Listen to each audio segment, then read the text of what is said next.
So, this episode is going to be generally about fan fiction. And I think when I was kind of planning it out, I originally was going to make it more so on like specifically like the the tropes that we like in fan fiction in general, like not just BL but like across the media board. in general, and like why people like AUs so much rather than what's already in canon. But that kind of led me down like a rabbit hole of like what exactly fan fiction is and what tropes even are, and like the different kind of nuances that are involved in them. Because I learned a lot. I was researching until like I don't know if you saw the notification when I I shared did. this. I saw it like it was 3 hours ago. Like 3 hours ago. Like yeah, like two a.m. or something. But yeah, I was researching really late. But it was very fascinating to see how it all kind of developed and how it leads into like what we call tropes. So I did like like some research on it in terms of fan fiction in general. A lot of this information I got from this journal. It's like in a literary magazine from Australia that like focuses on um like progressive fiction and literature and things like that. And they did this really interesting article back in 2018 about like what fan fiction is and its relation to like women in general, which is also another big thing. But at the time of that article's publication, there were like around 4 million pieces of fanfic on AO3, and now it's like around what? Like like 15 million works.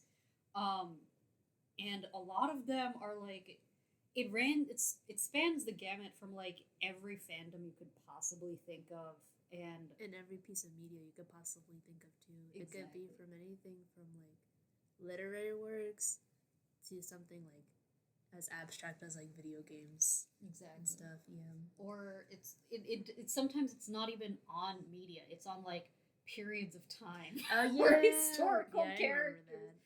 Yeah, or just like I think there are some original stories on AO3 too. Yeah, it's very rare though that you'll see people post original stories there because most of the time the audience that not just AO3 but other fan fiction sites attract are obviously people who have a canon source of media that they want to see a different version of. Yeah. But I feel like people who would put original work there is just so that other people can have a chance to look at their work without the need for them to like go through a publishing company and stuff like that. Right. So yeah. I think, and probably the most I've seen too is like sometimes for like an existing piece of media, they'll maybe insert their own original character in there to interact with like the canon characters just for the sake of whatever plot they've developed.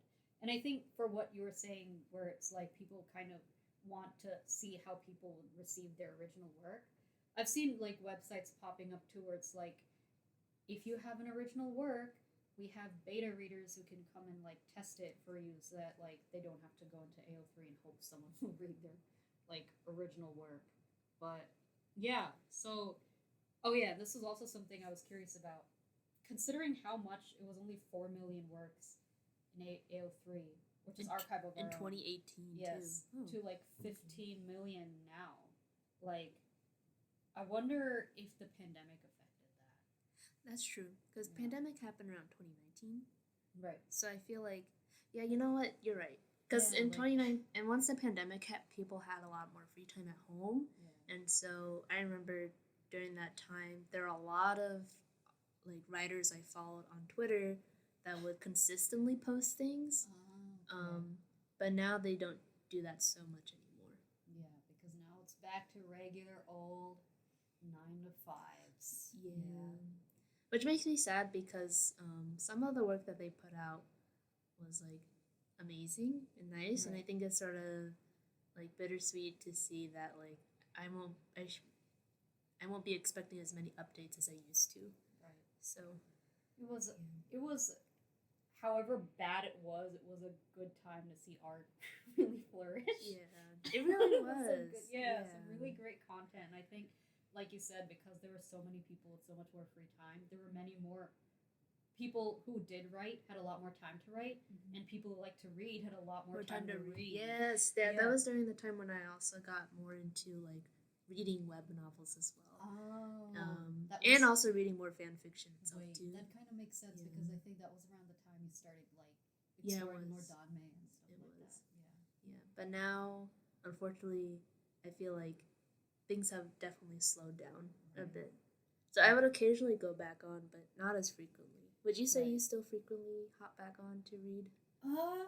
That's a good question. Occasionally I will if I see like if I see someone on like Twitter update like, oh, I just published this fanfic, or like someone will post like a really steamy artwork and they'll be like, oh, I wrote a fic about this. I'm like, I'm heading right there. So it's like you said, kind of sporadic and on like a case by case basis. If I just happen to encounter something like that I see online, or sometimes I'll feel nostalgia for like an old fandom or like piece of media that I was interested in, and I'll be like, let me just go back to it. Yeah, that's my main stimulus too. Is like I feel the need to like just check in and see what new works have been uploaded and check. I won't necessarily be triggered by any like notifications I see and stuff. Yeah, exactly. It has kind of come to that stagnating point. Yeah. or if the other time when I would jump onto AO3 is when I've finished or gotten into a new show. Yeah, and then you just really want more of that. Yes. I remember I had a phase in my life when after finishing Skate, the Infinity, I really wanted more Matcha Blossom content. Oh yeah, they're so cute. Yeah. I'm not ready for season 2. I don't know what to feel about that show, man. I don't want Adam to come there anymore and his like weird masochistic guard dog. I don't know how much more crazier they could get with the show. After season 2, it was sort of like already pretty. Not season 2. Season 1 was already pretty crazy in itself. Yeah. So I don't know how much more they could do with season 2. That's true.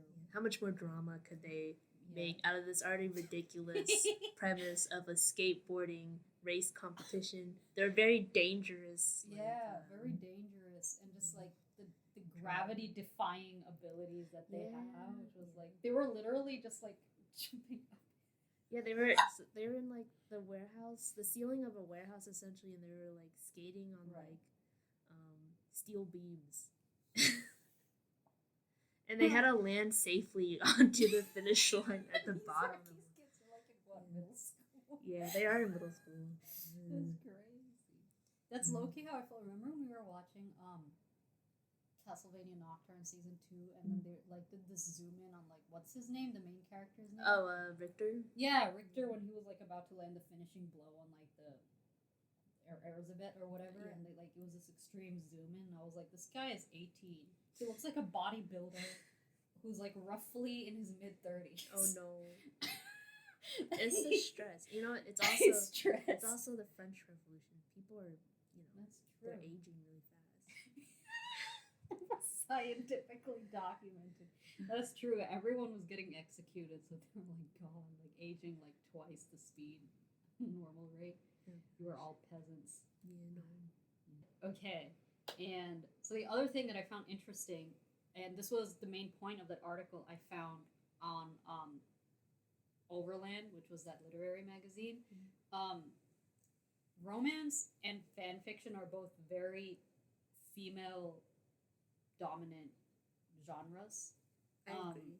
Yeah, it's like according to at the time that the article was written, more of its readers and writers identified as genderqueer than male. So it's like I can sort of see that. Yeah. I'm thinking about I feel like when most guys finish content, they probably don't feel the need to jump into fan fiction. They don't feel emotionally connected. All right, on to the next thing. Yeah, they don't have that. What I found interesting is that it's kind of this phenomenon is like a, how should I say it, a symptom of that whole trend of like things that are female are considered less prestigious. So like you'll see lots of women in like fields like teaching and like education and nursing, and people will automatically associate that with being more feminine, and like that will be something that is not as aspired to as a result. So that kind of has pervaded in fanfic and romance, where those are also looked down upon genres in mainstream, like not really. Like Twilight. Like Twilight was heavily trashed on because it garnered such a large female audience, and in turn, the fan fiction version of Twilight, 50 Shades of Grey, also gained even more, I guess, like criticism as well. Yeah. And I think it's like, to be fair, there's this like kind of with Archive of Our Own specifically, they want everything to be freely accessible, because of copyright reasons. They can't really like take profit from something that's owned by another company. Yeah, which makes sense. Yeah. But for the most part, the fact that like trashy romance is very cheap to find, fanfic is free, and that whole thing where it's like that was another kind of trend I found, where it was like the more women join a hard science like engineering or something, the more it's perceived as a soft science because more women are going in it. But you're asking more women to be involved in that. You know, that's the thing. It's so sexist. That's what's messed up about it. The genderification of academics, which is really stupid to me, but that kind of translates to, in a way, into fanfic, I guess, because it's a predominantly. Oh, so they won't. Also, I guess because it's based off like a real source of media, they'll see it as like a copy or like a secondary source to like the true source. Yeah, it's looked down upon as not good enough literature, right? Because it's not original. Yeah. And don't get me wrong, there are some pieces of fan fiction that you will have a hard time reading. Yeah. But there are other pieces where people do put a lot of effort and time and like quality time to like make beautiful good work. Yeah, really good quality work that they are putting out for free, which is really cool. Which I appreciate, right? Because this is free work. Whereas like there are some other works out there that you have to pay for that you're like, what I paid for this, you know? Really bad. But yeah, something I found interesting about it is apparently there was like a whole, I think this was in the 1990s, but like Anne Rice, like the writer of like Interview with the Vampire, she was like pissed that people are making fanfic about her work and got it taken down. Oh. So that was a whole kind of, there's still a lot of like issues around whether it's considered like, and that I guess that also kind of gets into like what I guess the history of what we consider fanfic itself, because this was something I saw in a post too, like the Renaissance is just like a giant biblical fanfic era. Yeah, biblical fan art. I heard also Dante's Inferno also counts as that. Yeah, it does. Yeah, it's a self-insert too. Oh really? It's a self-insert. Oh right, because the author was okay. Yeah, the author puts the very first self-insert fanfic. I think self-insert fanfic is cringe, by the way. That should You know what? Let me note that down. That was one of your not least favorite tropes. No, that's my that's a trope I will stay away from. Yeah, that's really weird. And the your name, like the YN. That's essentially a self-insert. That's true. That's true. Yeah. And that's one thing I really hate when I'm like trying to like look up a fandom like on Tumblr or something. So I'll look up like, all right, show me the top stuff in like Interview with the Vampire, for example, and all of them will be like, Louis gets in bed with you. No. I'm like sliding. I'm like, no. So, but hey, there's people who want to read that. It exists because there's a demand for it. That is how it is. Yes. But that was a question that I had that I wanted to bring up. Or at what point do we distinguish like a work that has taken inspiration from something and a work that is fan fiction? So like I'm thinking, for example, the Legend of King Arthur. From what my research was, apparently a King Arthur legend it's like a culmination of the very long shadow of the Alexandrian romance. King Arthur and Lancelot are kind of shadow clones of Alexander and Hephaestus. Yeah. So it's just, I was like, when I learned that, I was like, holy shit, because those are like centuries apart. But so is that a fanfic or is that just mythological legend? And given that, and I'm thinking about like something like the Percy Jackson series, is that just Greek mythology fanfic or is it its own thing? I did read that if you think about like the Song of Achilles, for example, with Madeline Miller, that's considered fanfic. Okay. Because it's like, I guess if it's like a Where do we draw specific the story, line? yeah, where do you draw the line? I wonder if it's a specific story you're making a take on, then that's considered fanfic. But like then people do it on historical eras. It's like where do you at what point? Here's Are you another copying? example I would take too: the show Hannibal versus the book, or in general, like live action remakes. Would you consider those fanfic? You know what? That's a good Yeah. thing. Because I don't know. if we're taking like fan fiction to the literal sense, where I don't know the exact definition, but let's just say we'll define fan fiction as the fan interpretation of a piece of media or literary work, right? Then that would essentially make all TV shows based on books or live action adaptations based on books as quote unquote fan fiction.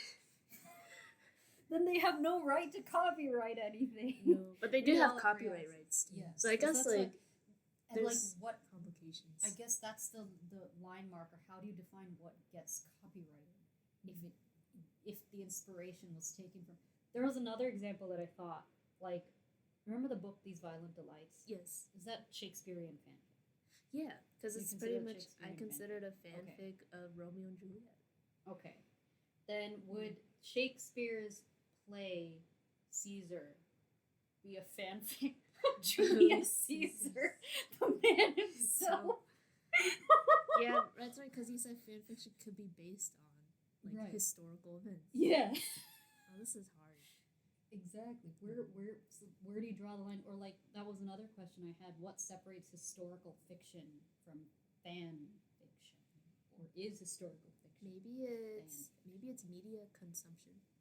Right. Think about it like how 50 Shades of Grey was a fan fiction of Twilight, but because they managed to monetize it, make it into a franchise and stuff, it became its own separate series. Plus, they had to change the names. I'm pretty sure for legal reasons. But like, okay. yeah. Oh, all right. Then that makes sense. So I guess it's based off the followers. That's true. The production around it. Yeah. That makes sense. And another question I had about that is, to what extent does fandom influence canon work, and to what extent does canon influence what fandom thinks? I feel like, I guess the influence has been back and forth since time immemorial, since they first started making stories. But I feel like lately, like quote unquote, what we call fandom, or people who consume and feel ardently passionate about a media, I feel like lately that has had a lot more power than usual. Or like how historically, I don't know if you feel differently. Well, in the case of fan fiction, right? I would say canon has to control the fandom. Canon takes precedence over the fandom, right? And then in the case of, let's say, ongoing works, whether it be a show or again a book series, the fandom doesn't necessarily have to influence the canon. I don't think that should necessarily be the case. I don't think an author or a creator should pander to their audience in that way. I think hopefully the author or creator has a preset plan on where they want to take their story. To have the fandom just speculate and come up with theories, it's just its own separate thing. And if they're right, then they're right. How about this? Yeah. How about from a trope perspective? Oh, trope perspective. People like seeing certain tropes in media. And when authors include those tropes in their canon works, would that be a symptom of fandom, or would that just kind of be like its own thing? A symptom of A capitalism. symptom of you're right. Like, what does the audience demand? Yeah, no. I feel like that's more of a common issue with I feel like TV shows. Maybe it's not. Maybe it's because I don't frequently consume a lot of published literary works often. I don't see the changes based on that. I think having the fandom influence tropes, that I feel like that could be tricky because it could be seen as pandering, and it can also almost be seen as forced if it's not done right. Right. I feel like tropes within itself should be like again, like I said, preset or done with intention, Yeah. not because people expect to see a certain way. So like, let's say for example, you're like either queer baiting or you're like teasing the audience that these two characters could be a couple or whatever. That's what I Right, felt in The yeah. Great Pretender. I was so Yeah, mad. They yeah. queer baited us real hard. Yeah. It's frustrating, but I wonder sometimes if like published works are more complicated than fan fiction in itself, right? Because published works, you have to go through a certain team of people, and that team may tell the creator, writer, or artist, like, hey, I suggest that you should change this, right? Right, Even right. if the creator didn't want to do it to begin with, right? Right. Whereas fan fiction, you don't have a team controlling you. Hopefully, Full autonomy. yeah, you That have would be insane. Someone's controlling your Yeah. fanfic writing. yeah for free. Yeah, that's true. They're not even earning anything from No, it. with fan fiction, you have more creative freedom in what you want to do. And how, and with that, I feel like there's no really severe like consequence if you do something that, let's say, someone doesn't like. If they don't like it in fan fiction, like let's say you don't like a story in AO3, you just stop reading it. That's all. And it's at no Yeah. cost to you because it's Yeah. all like it's not like you've shelled money and Yeah. time to get it. And it's no cost to the reader either because they're not paying to read your Exactly. stuff. So I feel like that's. I worry that the publication industry these days, like when it comes to like published books in bookshelves, is like it's when you publish a book that people will pay money for that is available on in the shelves of bookstores, that there is like a measure of sophistication that's expected out of it, yes. and like quality work that you put through, Yes. that you have a full team of editors and agents available to you to be like, to completely redline your work and show you what works best and what doesn't. I feel like that has kind of gone down with like shit like Colleen Hoover's books out in the market, and like all these YouTuber books that are like Yeah. really bad. Yeah, book talk has really, I think, poorly influenced Yeah. romantic, novel YA genre. novel, YA and romantic genres in general. Yeah. It makes it a little. Let's just say, like, book talk has made it harder to find like good romance books because you'll think that if someone's recommending something, that you'd be like, oh, okay, so this must be like highly acclaimed. It's really good. People seem to love it, and then you read it and you're like, okay, this isn't my cup of tea. Right. I wonder if it has to do with the fact that the publishing industry is kind of struggling because they're competing with mega online retailers.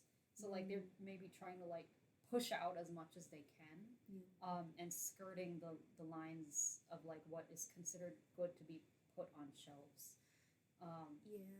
Yeah, that's true. But at the same time, like if I'm paying like whether it's an ebook or a hard copy book, if I'm paying a certain amount of money to read something that I hope to keep in my library and reread and enjoy, and I don't like the style of writing, I'm gonna be very upset that I spent money on this. Right. Whereas, like, if I were to read a poorly written story in AO3, I would be like, okay, a novice wrote this. I can just. It's like you wouldn't even think about it. You're just like, it's not my thing, and you leave. And I know, like, libraries are a thing. But at the same time, like, libraries are so limited in, like, what you can, I guess, what type of books you can read, because it's all based off who's willing to donate certain books. And so there's sometimes chances where you have to, like, resort to either renting a book or buying a book. Or stuff, you know? Yeah, that's true. Yeah. It's a give or take, because, like, back when I was very, like, invested in historical books or like academic works, those are so expensive to buy. Like it's like buying textbooks. They're each like $100, and which sucks because knowledge should be free for anyone to consume. But like you go to the libraries and you hope that they would have it, but like even if you try to use the interlibrary loan system, sometimes they just won't have the nearby facilities to do it. Whereas you could buy it on Amazon or something like that. So it becomes very difficult, and I wish there was like a more, accessible. Accessible. Which is nice with AO3 because you can have access to literally any source of fandom that you're looking for. Yes. Even if it's very, very niche, it'll probably exist. Yes. That is, and that brings me to more of the history of fanfic as well. Which, what I found was interesting is if you wanted, like, fandom, quote unquote, back in, like, the 90s or, like, the 1900s, I guess, the 1950s and onward, you would be part of clubs, you'd be part of physical mailing lists that, like, fan sites, that kind of the way K-pop has, like, fan sites right now, but, like, more physical. And then the advent of the internet came along, and then that kind of exploded everything out of proportion, or not proportion, but it was unprecedented, because now anybody could have access to see anything. Then, like, normal websites and stuff came along. So I just thought that was pretty cool. But I remember when we talked about on the Omegaverse episode, that how it started with Star Trek, and then Supernatural was another whole phase. But what's crazy is that when I looked up the history of fanfic itself also started from Star Trek. It's like the named occurrence of it, people actually writing about it, and that's where all of those, like, the popular / tropes come from, like the sex porn, the body swap. And aliens made them do it. Like, all of that came from there. That was mind-blowing to me. But yeah, I thought that was interesting. And there was another theory I read too, where, like, old 50s period, where housewives were kind of stuck at home, low-key kind of abused by their husbands and everything. Because they were stuck at home, they didn't really have anything to do. So then they would be part of these mailing lists, or just be involved just watching TV, and that's when kind of the first women producing creative works in response to, like, things that they've seen on TV that they're not getting at home. So, like, that's interesting. That's literally what we were talking about earlier, about how we felt like more works were coming out during the pandemic because people were stuck at home. They're stuck at home. Yeah, we gotta be stuck at home. I know, we gotta be stuck. We can't be stuck at home anymore, guys. Yeah, we have to be rendered at home to be able to. I just thought that was fascinating that it all started with Star Trek. But if anyone wants to have more info on this, a lot of the info I got was from the database called FanLore, which is like a public wiki, and it has, like, an insane amount of information on all of the history of fanfic, which is fascinating because I feel it's rather poorly documented, or because of the contempt people look upon it with, it's seen as more of like a weird subculture that people don't want to, like, study. Like, so I think that database has, like, a lot of more info if anyone wants to look more stuff up. But yeah, into tropes. So according to TV tropes, they are defined as devices and conventions that a writer can reasonably rely on as being present in the audience members' minds and expectations. That is a direct quote.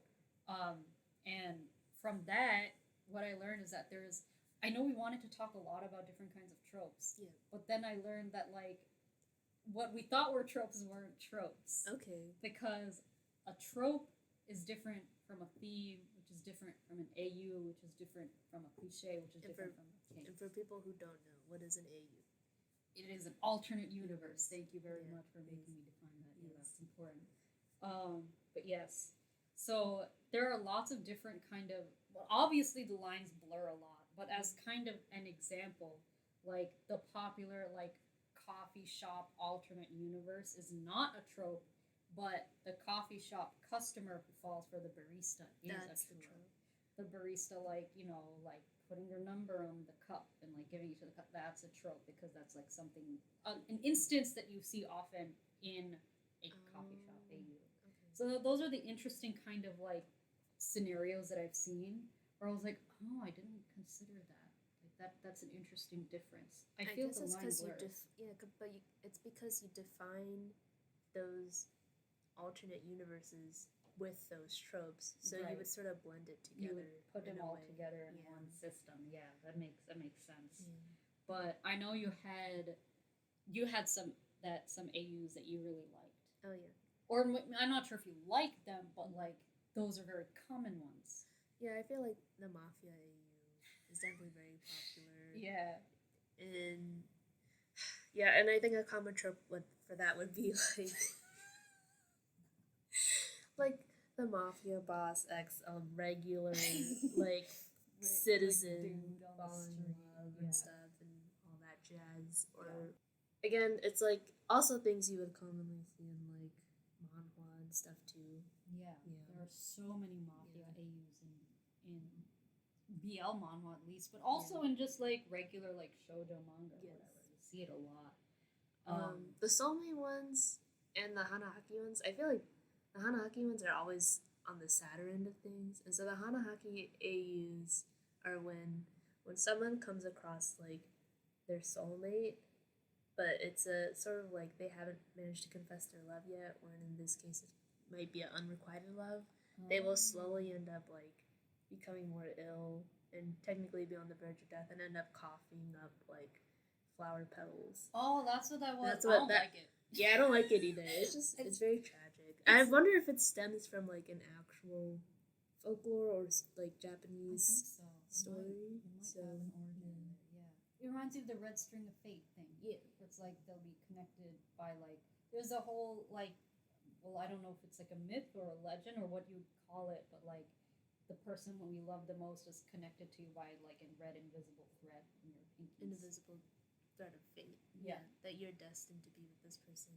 The reason I dislike Hanahaki or soulmate AUs in general, it is tragic, I agree, but I feel it's unhealthy. I feel it's like it perpetuates this like codependent nature of relationships that I don't think is like realistic. yeah, I think that with soulmates in general, I feel like that is made. Like the fact that there is one designated for you out in the whole world, I feel limits the scope of what you can experience because nothing else matters because there's one person who's already designated for me. So why should I even try? It's like That's true. that's why I don't like it. I wonder though, it's probably popular because there's people out there who would like to believe that there is there are someone many destined yeah. to be with them. Because they feel unloved. Yeah, that's a deeper issue. But and see, that's another thing with fanfic tropes. It's like it's a lot of self projection. That's true. I Like mean, writing in yeah. general It's- ends up being self projection, anyways. Yeah, I think that's where the best writing comes from. that's true. Yeah. There was this criticism. I think it was a post I came across on Tumblr too, where it's like, stop it with like the mom like character tropes or the older sibling character tropes. I'm like, but I self project onto those tropes. That's why I use them in my writing. Because I feel safe. I think as a creative, you should choose to do what you want, Right. and not be, again, as that we mentioned earlier before, to not be influenced by your audience. I think it even is a legal thing too, where it's like authors are either legally required to or like heavily discouraged from like going on social media and anything related to their You works. told me this Yeah, before. so they're like not unduly influenced by like what. Because that would cause like copyright issues in itself, or plagiarism issues. Let's say plagiarism. Like let's say a famous author was bored one day, wanted to check out how their fans are writing about their story, saw something in like a fan fiction, like, oh, let me add this to my storyline because this is really good. At that point, you're taking the creative like ideas from someone else and then trying to claim it as your own. That's true. That's definitely a legal implication for and sure. that I feel it also challenges the integrity of the author's own Skill set, originality and skill set. Yeah. If like they got it from someone else and it's just like, how good are you really? And I think it's especially concerning if you're getting it off of a story that's based on your own story. Like, let's say it's based off like a separate piece of work, right? Sort of like how we said, maybe they're like allegories in a way. Yeah. Like allegories are fine, I think, but because like it's not a contingency on your work in itself, but it's like you're being inspired by another piece. Sort of like when you're an artist, like you're not just generally creating art out of thin air. You usually, it's okay to use a reference in that case. So to inspire you. like something like the Crucible, for example, Yeah. which is like an allegory of McCarthyism. Yeah. That would be its own thing and not a fanfic. Yeah, Imagine yeah, reading yeah. fanfic of the McCarthy era. That's pretty insane. Yes, that would be crazy. Have you heard of Fellow Travelers? No. See it. The scenes are so freaking raunchy. It's fantastic. Okay. It stars Matt Bomer and some other guy. Mm-hmm. But it's a story of like two closeted gay men during the McCarthy era. Oh. Yeah, and it's just like they go at it. It's fantastic. When was this written?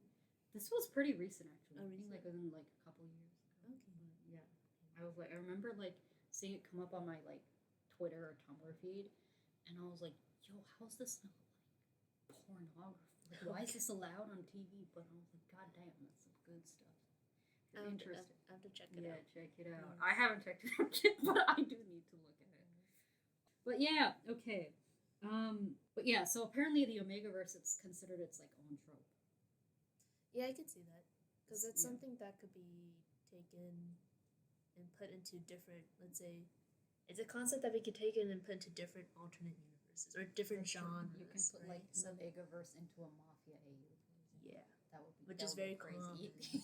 Yeah, that's true. That is true, Very actually. common. That is true, actually. I feel sometimes Mafia AUs kind of miss the mark, especially when like It gets cheesy. It gets cheesy. it gets cheesy, and especially if you like see a character being like portrayed like as like the dom top like mafia boss, and you see the character in the media canon as like just a little baby. It just Yeah. feels really weird to like. It feels OOC or Yeah, out of character. out of How do you feel character. about out of character No. writing? You No. don't even need to complete that sentence. No. I feel People that will put that in their wordings though when they write yes. in descriptions. They'll say like they'll put in They'll their say the hashtags. tags, yeah. Like sometimes the rest of the tags intrigue me enough that I can overlook the OOC part of it. But like I feel that a lot, especially when for example, there's have you heard of the book series All for the Game? No. It's by an author named Nora Sakovich. Mhm. The main pairing in the series, both characters are very like damaged people. Once they do come into a relationship with each other, they're not very vocal in their affection for each other. Like they don't call each other pet names or anything like that because they're very triggered by it, or it's just very demeaning or derogatory to them. And then you go into fanfic, and then you see them call each other like babe or like things like that, like and sweet things. Right? sweet Yeah. things, and you're like, you know, they would never do that. It's just like, oh god, I can't. It feels a little disrespectful to the character's nature too, and how they were intended to be written. Like I can see people self-projecting too, because a common criticism people have of the characters is like, I wish they would just say I love you to each other. I'm like, well, I guess that's the magic of fan fiction, right? Like if you want to Right. see something, you can you make can it make happen. it happen. I respect that, but I also don't. You don't read it. You don't read it. That's I won't okay. read it. I won't read it. Yeah, that's fine. Yeah, I guess that autonomy is what's nice about fanfic. But yeah, I'm a very canon compliant kind of person. Oh, okay. But you wouldn't be the type of person who would read fan fictions that are word for word the literal plot of the series in a way. No, not really, because then it's just like a repeat of the story I actually read. It's like Yeah. when I read fanfic, I want it to like add on to what was already Yes. there, or sometimes change plot points that I don't like. Like the friggin' KFC breakup scene in Jujutsu Kaisen. Oh my god. Why did they do that? They did not have to do it. Like I read so many fanfic like trying to like Fix make it. a happy ever after. I don't know how I feel about it though, because there are some points where it's in a lot of Hannibal fan fiction where it's literally I feel like I'm reading the episode, but this time it's like Will and Hannibal are a couple and they're working together, and it gets like sort of like mundane because you already know what the plot point is and stuff. It's just the relationship between the characters is different. I don't really care for that type of fan fiction too It's much. like how the tension and lead up is the best part, and once you're actually in it, it's just It's like, like- you already kind of know. Yeah, so that's why I honestly prefer reading alternate universe type fan fictions, because at least it's for me it's something new. I don't think it's been a while since I read a fix-it fan fiction, I'd say. Yeah. Oh yeah, that's also Yeah, a that's called trope. Yeah, fix-it. I do. I'm guilty of reading a lot of fix-it fanfic. I can't with the. Did you see the drama around one of the latest Blue Lock chapters? No. So the so there are two characters in the story that are like you know how like everyone's is like obsessed with like soccer in it, like uncannily obsessed with it. So there are two characters in the beginning. Only one. They're both like were started as best friends, or was kind of one sided. One of them really liked soccer, and he saw the other guy kind of just display like some athletic skill at some point. Um, and he was like, "Yo, you'd be really freaking good at soccer." So he forced him to kind of join him in all his practices and stuff. It turns out he's extremely talented. They get admitted into like the Blue Lock facility or whatever. The second character winds up being, even though he's like not really like personally passionate about it, he winds up completely overshadowing the original character who got him in, his friend who got him into it. So he starts feeling this passion for it, and then there's like a breakup moment where he's like, "You're a pain," and then just like leaves him and like joins a different team, and that was like a whole like distress moment for all the angst for because it was just really sad. And then this is like several hundred chapters later, but now like they're in like another setting where now they're playing on a team together. But That's awkward. yeah, that is awkward.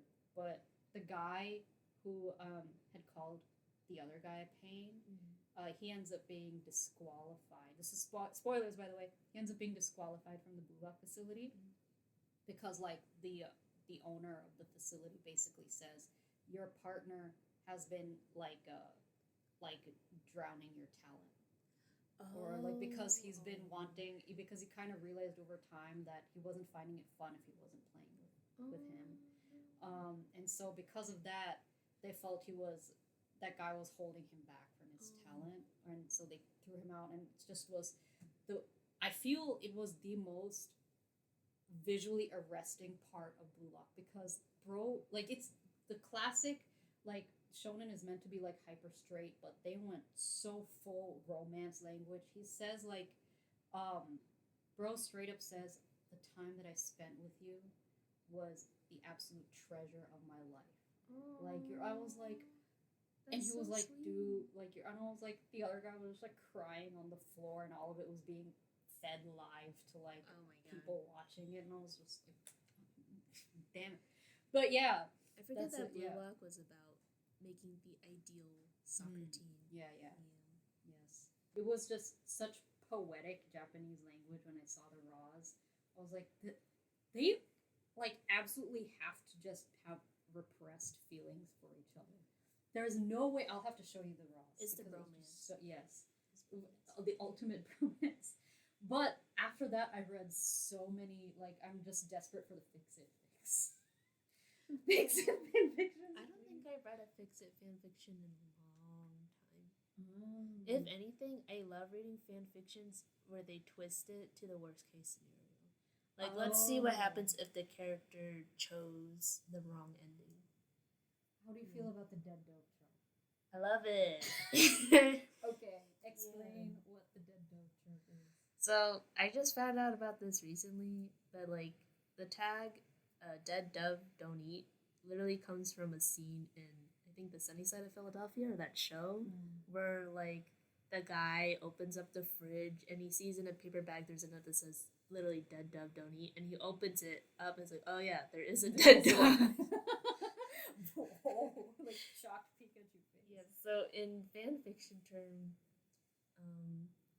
dead doves are pretty much a trigger warning or a warning for other readers that, hey, this might have some sensitive or triggering content or upsetting content that, might not be for everyone. So come and read this cautiously unless you know it you're getting into and stuff like that. Right. And so Like disturbing or morbid. yeah, things, yeah. And it doesn't have to be super graphically morbid or anything. Sometimes it could be like really tragic and Right. stuff. Yeah. Like character death or something. Yeah. Like that. Yeah. Yeah. So if you like the inks, I feel like some dead dubs are good, but obviously read the other tags that come along with it because again, it could be something maybe gory or whatever. Yeah. Yeah. Or something like very incest. sensitive and triggering. Yeah. Yeah. I saw this tweet once where it was like it's this screen cap from this haiku dojin of forgot which one of the characters, but it was like this really like the steamy scene of like one of the characters like taking his shirt off, and people were like, I keep seeing this. Where the frick is it from? And someone commented with the link to it, and they were like, people were complaining. It's like it's like they're two twins. They're like an incestuous thing. I saw other comments. They're like, I don't give a fuck. What the heck? I would care. Yeah, I wonder if this is from the same clip. There's a funny dub that probably has to deal with something like that, but they like in the English dub they talk about like yogurt and peanut butter and stuff. Like it's just like nothing like weird. It's like, just like out of context like word that's just like very awkward writing in a way. And so when it's clipped on top of like the scene, you're like, what am I watching? Wait, so it's almost comical. That's kind of weird. Yeah. Can you send that? Yeah, I could see if I could try to find it. It's hard. That sounds so funny to like just see the lags in. I like that. But yeah, dead doves. I feel like I wonder. I guess like for people to put it out there, it's equivalent to like people putting out like PWP stories and stuff. Mm-hmm. Yeah. I like that. I guess it's just like someone had a burst of like creative energy and just wanted to throw it in there, even if it might not be like conventionally like read. You know, that's okay. Yeah. I personally love PWP because I like. They'll say like there'll be fanfic that are like just like, you know, there will be smut later on. Take me past when you this scroll one. down. Just waiting for the keywords to show up. And sometimes when I do feel the urge to go back on AO3, my first filters are sort by kudos, and then I pick only like mature or E-rated. Same. For the sorting that I do, I put it sort by kudos. The mature and explicit ratings. And exclude crossovers. Same. Yes. Oh my god. Yes. And it has to be in English. Sometimes like exactly. That's exactly what I was gonna say. I do the same things each time. I wish I could just set that as the default filter each time. I don't know. Maybe they should fix so you have a setting because like right now on Archive on our own you could save your favorite tags on your homepage, but they should make one where you could save your favorite like filter settings. Yeah, that would be much appreciated. Because I respect that it's there. It absolutely needs to be there, but like I can't read it. But yes, I agree. Among what do you feel about like BDSM verse? It's really weird because it's like I guess I gave my opinion right then and there, but it's like the equivalent of like the Omega verse where they're like given alphas and given Omegas. They're like given doms and given subs. I feel it's kind of. I think it also verges on like the cusp of creating an out of character personality. Right. So it could be sort of iffy. I feel. Although Twilight did a good job, apparently. Yeah, because that's literally what 50 Shades of Grey is. Oh right. Even though a lot of the BDSM community doesn't agree that 50 Shades of Grey is a good representation of what they are, but like, please understand that this is also fan fiction, so it's not necessarily accurate. That's true. I wonder if like the opinion would change if people came in with that context. That it was a fan lot fiction. Of people probably didn't know. No, I don't think a lot of people knew. I think when people found out, it's probably just a fun little. Like a fun fact. Tidbit. Yeah. Makes sense. I'm trying to think of like other works that, like popular works that started from fan fiction. I know a lot of some of the novels or stories, like published works I've read, was based off some fan fiction. But I can't really tell. Yeah. So, yeah. That's true. Interesting. Yeah, I wonder actually. Like there might be works that are secretly part, like that the idea stemmed from a I feel like all authors started off as fan fiction. yeah. I think inevitably every author in history would have read some form of, maybe the term didn't exist, but the concept was still there. Yeah. They read something like, I want to fix it, or I want to make it my own. Yeah, then, like, exactly. Twist it. And then there are times like when I read fan fiction and I'm like, yo, this could be its own separate work of its own, and it could still be genuinely good without without the tie back to the canon, without the need for like that fandom attachment. But you see, the thing is, you would have never really come across this work unless you were part of the fandom. Right. And so I think that's the fun thing about fan fiction is the hidden gems. The hidden gems, yeah. You're introduced to this person's writing style because you share the same interests in fandom, and you sort of got like a gift, I feel like something more than just an extra piece of like content related to the fandom you like, but also like, wow, I actually genuinely read something amazing and I want to read more. And then sometimes like you'll go, well, what I would like to do, I would go through the author's page and see what other works they do. Generally I like to stick within like fandoms I understand more, but I wouldn't mind reading like other fandoms that they wrote in, because that's how impactful their writing is, and that's how interested I would be. So yeah, that's the beauty of it too.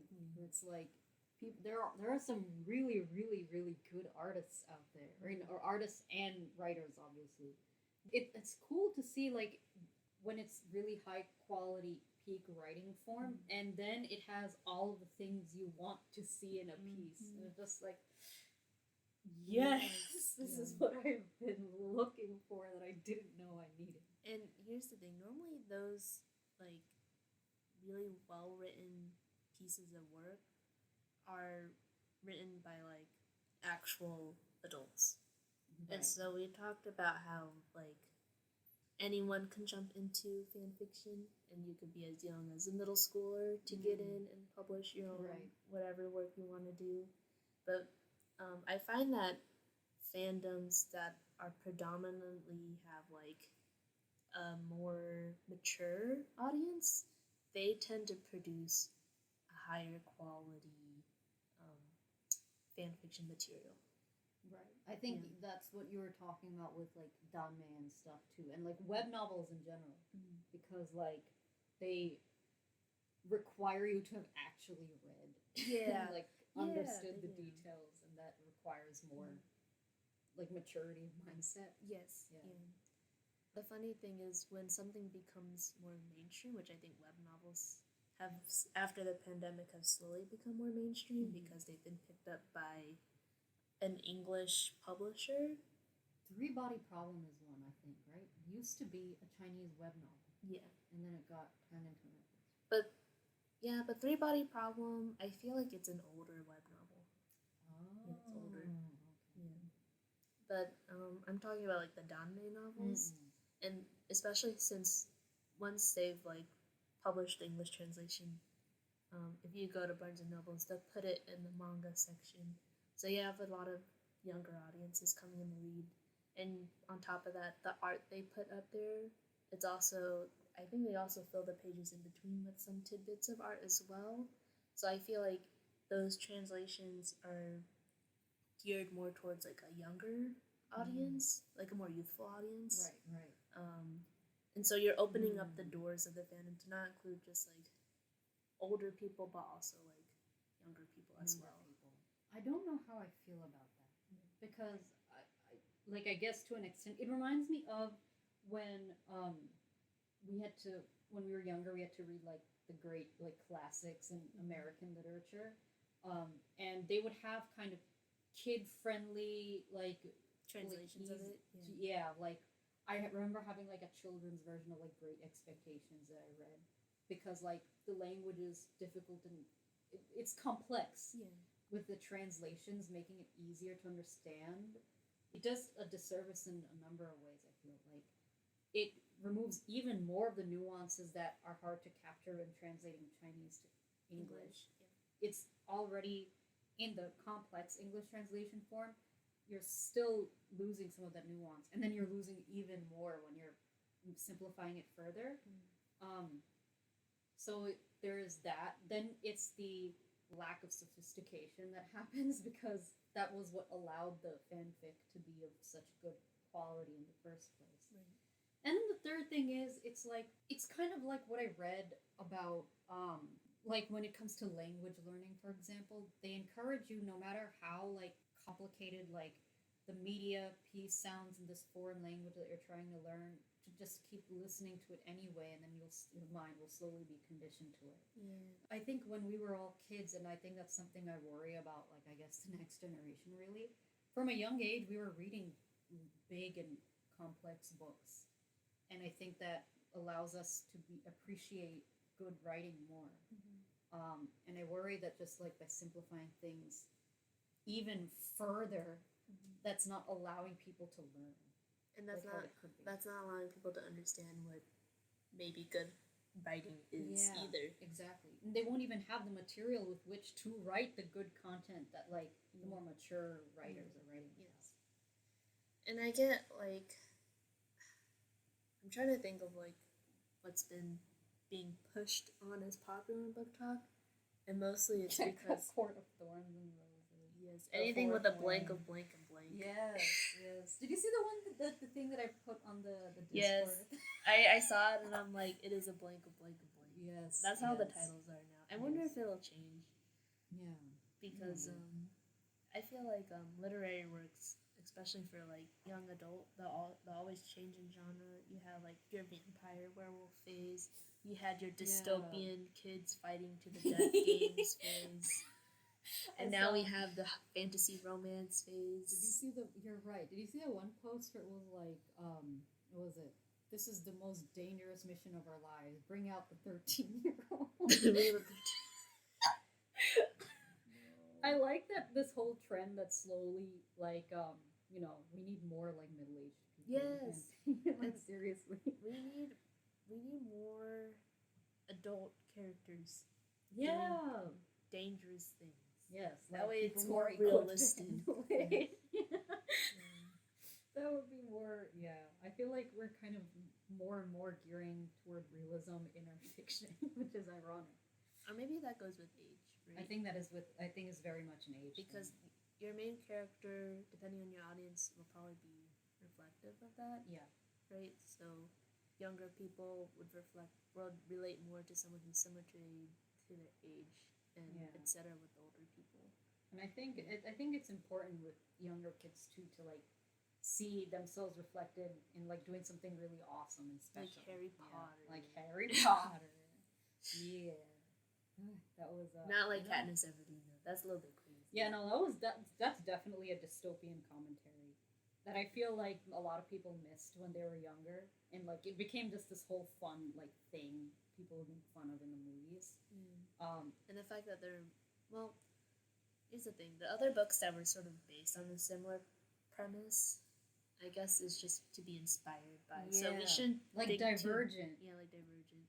So we shouldn't be too critical on like, oh, you're exploiting this. I think it's just a popular genre that people want to explore. It's a trope. Yeah, it is a trope. Yeah, it becomes at some point it becomes a trope, and you just. But when you see too much of that trope, it gets exhausting. What do you feel then about like okay, so on our list currently in terms of AUs, we have soulmate AUs, mafia AUs, college AUs, or high school ones, and like the florist or tattooist or coffee shop AU. Among those, what is your most preferred and your least preferred? Least preferred would have to be the school AUs or the florist tattooist AUs. Okay. School AU because I guess like I can't really relate to that much anymore sometimes. I think sometimes the college AU is interesting. High school AU, I feel like that's a little bit too out of touch. Also a little bit too shoujo, oversaturated. I feel like I've seen that a lot. The floor's tattoo is AU. Also on the lower end because I feel like again it's a little cheesy.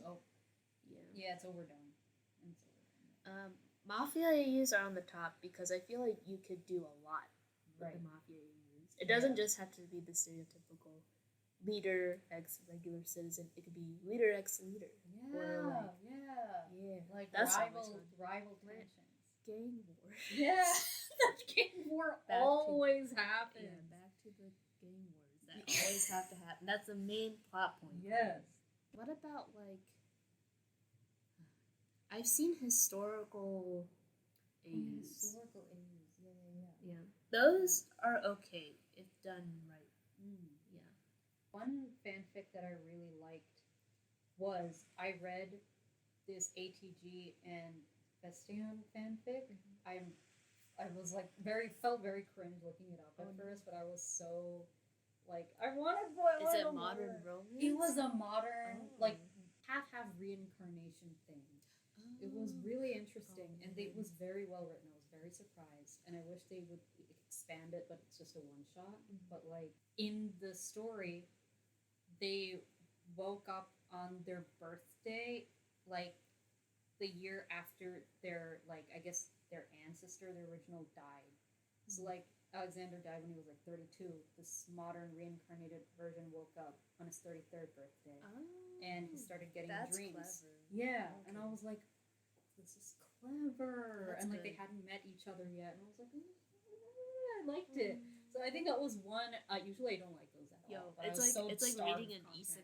isekai. Yeah, literally, it was isekai to them. Yes, it was beautiful. I think you know what? Maybe that's another version of a fix-it fan fiction. Low when key, they you're get right. isekai or reincarnated in an universe. I like those. Oh, So I guess I could say I have read some fix-it fan fiction. Yes, I think so too. I do. In reverse, like me, I feel like I have also read some. Well, not Dead Doe, but I like to revel in some angst sometimes. Like that Blue Lock pairing I talked about. That moment when they were like they like broke up. I like this, and this was written before this whole blow up happened, where like one of them was disqualified. But like the idea was that like after the whole Blue Lock experience ended, the guy who was ditched decided to cut all contact completely and then just move far away. And the angst as they try, like the other guy tries to get back in contact with him. I was like, whoa, beautiful. And I am enjoying this angst very deeply. It wasn't quite Dead Doll. I feel like there are a lot of things I can't stomach the way you can. That's okay. But and I respect your ability to, because that's really, really cool. I wish I weren't. It's okay. You have boundaries. Everyone has boundaries of what they can read. I think that's fine. I think for me, it's easy for me to read Dead Dove because I foresee it as like, oh, this is a piece of fiction. So I feel like I can easily separate that. It's a piece of fiction upon what is already a piece of fiction, so it helps. And plus, it's not a visual thing that's coming at me. I think if it was like a movie. And when it's like it's like easier to look away because it's more visual. Whereas when I'm reading it, I'm not too disturbed when I read it. Because like when I read it, it's just I'm not picturing the exact thing in my head, but I'm looking at it, I'm like, okay, I'm reading a description. Right, that's true. It's ultimately just words on that page. As long as it's fictional based, right? Now if it was like a factual first account like piece of writing, I think I'd be a little bit more disturbed because then I would know this isn't based on fiction, this is based on like true events, and that would sort of disturb me more. Is that how you felt about the Charles Manson? When I watched the documentary, I mean, I know that's doesn't relate to fanfic or anything, but you know that it has happened in real life. Okay, yeah, there's some true crime stories. I'm not gonna say here, but there are definitely some notorious true crime stories that when you read it, it's very sad and disturbing to read. Right, yeah. It's horrifying to know that what's ironic is that you would think those are the only that sort of thing would only happen in fiction. But to know that it happened in real life, that's really sad. And I think that's what makes it all the more worse because like the fact that something you would think is only fictional is actually happening in real life. It's frightening. Could happen. Yeah. But that's where I would draw the line when it comes to reading. I agree. I think at that point it becomes like disrespectful. Yeah, a little bit, for sure. Yeah, for the people who suffered. Yeah. Alright, continuing. Okay. Now since we covered the AU related stuff, how about going into the actual tropes? Because this was the original thing that we wanted to do for this episode. I have to say, I know we both like the Omegaverse. Yeah. But do you have any tropes that you enjoy a lot? I listed Wump here. I really like Wump. Wump is good. Wump is like this.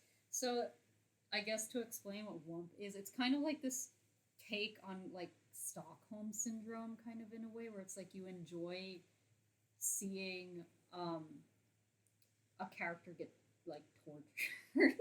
This is part of Dead Dove. I even say Wump is part of Dead Dove. So then I guess then I guess I kind of do like that. It's like when a character is in like a character A is in like pain and stuff, and character B, who may or may not have inflicted that pain, also takes care of character A.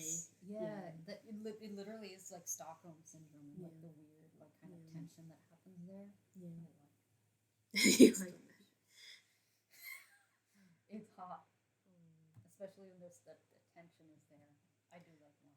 I also like Wump because it's like I feel like it's part of like angsty in a way. Yeah. It's sort of like it's almost like a tsundere effect because Wump can also mean like let's say these two characters can't stand each other, like hero and villain, right?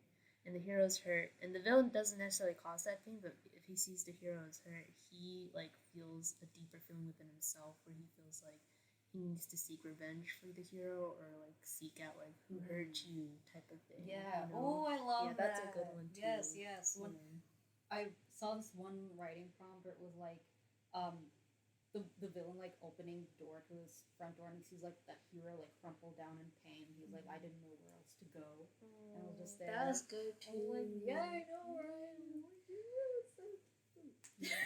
I think we are guilty for loving enemies to lovers. Yes, that is a good trope. I do, but it has to be done well. I hate it when it's just like no good lead or build up to explain why. It's just out of nowhere. Like they'll just. It's sort of like they premise as like we were from two opposing families or groups, but we secretly have a crush on each other. Like literally after the first couple of paragraphs. I know exactly. Yeah, I'm like I know you're building up to the tension, but you need to build it up more. Yes, exactly. It needs the point of enemies to lovers is that they need to be enemies. Yeah. They need to. I need to like feel and be immersed as to why they're enemies or how they're enemies before reaching the moment where they start realizing the deeper feelings they have for each other. Yeah. Or the turning point to when those feelings changed. So I guess in that sense, enemies to lovers combined with slow burn. Yeah, slow burn too. The slow burn in fan fiction, that's I think I tend to stay away from slow burn. So like let's say a fan fiction has 40 chapters or 60 chapters. Oh yeah. See, that is why I could not bring myself to read like TGCF or anything. But that's different though. That's different. But isn't it? It's not enemies to lovers, obviously. No. But it's canon work. Yeah, that's true. Okay, yeah, that's fair. I'm committing. Fair. But then, like when you go to fan fiction, you're done committing. You're right, ready. You for know like, they're together, and it's just like you're ready again. You're going through the whole thing. So unless the story is really good, I will commit to the multiple chapters in a fan fiction. But most of the time, the fan fictions I read, I like a good 3 to 4 chapter fan fiction, and it has good pacing. I think sometimes with like 40 chapters, I feel like at that time the pacing's really slow. At least from what I've read, 40. That is long. Yeah. That is for a fanfic, especially if you know the pairing is together in canon. Yeah. How do you feel about that if the pairing isn't like a canonical ship? I still like it as long as it's not an Like as Yeah. long as it's not a not No- true no pairing. TP, yeah. That's weird. I don't like no TPs. And then there's Although- like crack ships, Although but I some don't like people that you either. don't like. I like my favorite crack ship that you don't like is Kurapika X Crollo. No, I know. I remember that. I Yeah. remember being so mad at you. Yeah, for I that. know. Bro massacred his entire family. Hey, enemies to lovers. Man. that's like an unrecoverable enemy situation, dude. Okay, I guess that could be part of Dead Dove. I think so. I think it would fall into Dead Dove. I'm glad you enjoy it. I do enjoy it. I think it was a good ship. I don't know how you didn't see it. I saw it. It's pretty easy. I did. I could see it once I saw that as like a pairing listed in like AO3 with like a certain number. You didn't and I was see it like, when you were watching the show? No, they were like, okay, I guess kind of to an extent because like Kurapika and like the chains. Yeah. That was Like this Kurapika's like tension. hard bent and chasing this dude. Yeah, low key, yes. I like, yeah. It's like how I saw this interesting thing once where it's like, you know how they say like cold is just the absence of heat. Yes. It's like, what if hatred is just the absence of love? Oh, well. But it's just two sides of the same spectrum. I thought that was interesting. But I feel like I think the sentiments are different, but it's the same energy put into both. That's true. I would agree with that. So I can kind of see it. I do not approve of it. I respect that people enjoy it, but I don't like it. You don't have to approve it. You could just put in those exclusion filters. Yeah, I know. Do not give me that. Yeah. Speaking of exclusion, I don't think I've read any good crossover fan fiction No, before. that verges on cringe for me. I think the only good crossover fan fiction I've read before is a James Bond fan fiction with Sherlock. That one was pretty decent. Okay. And so, for anyone interested, it was a very popular pairing for me, anyways. Especially with the newer James Bond films. It's like there's a ship between Bond and the Quartermaster Q. I remember you sent me a really good fanfic of the two of them. I really liked it, even though I like only watched one James. Yeah, there's Bond. only a couple scenes between them, but still, people make art. I love it. People, but the crossover is good because they portray Q as like a sibling to the Holmes brothers, right? Because Sherlock already has a brother, Moriarty. Wait, that's clever. Yeah. That's clever. And they all look similar too. So yeah. Well, that works as well. Yeah. So that's really cool. I like that. Nice. Yeah, that was the only acceptable crossover. I think. So that means Sherlock Holmes is James Bond's brother. I guess you could see it that That's way. interesting. Because MI6 does exist in the Sherlock. Yes, that's fair. I think it aligns pretty quickly. I think another good potential crossover could be Boku no Hero and To Be Hero X. I feel like I think One Punch Man to be Hero X. oh okay, I think that's. but who would be shipped together between the two universes? I don't know. I think it's two. Imagine you put like One Punch Man with the number one guy with the Oh, glasses. no, I can't. The thing is, the media has to be similar to each other because at least with Bond and Sherlock, it's mystery. Whereas with To Be Hero X and One Punch Man's more of a comedy. I don't know. So we paused this recording and restarted, and we don't know where we're at. It's okay. I guess we can just continue. How about this? How about we continue and then we can go back if we remember. I doubt, but what other tropes do you enjoy? How about this? I'll say that I am a huge sucker for found family. You probably already know this. Yeah. Found family, I feel like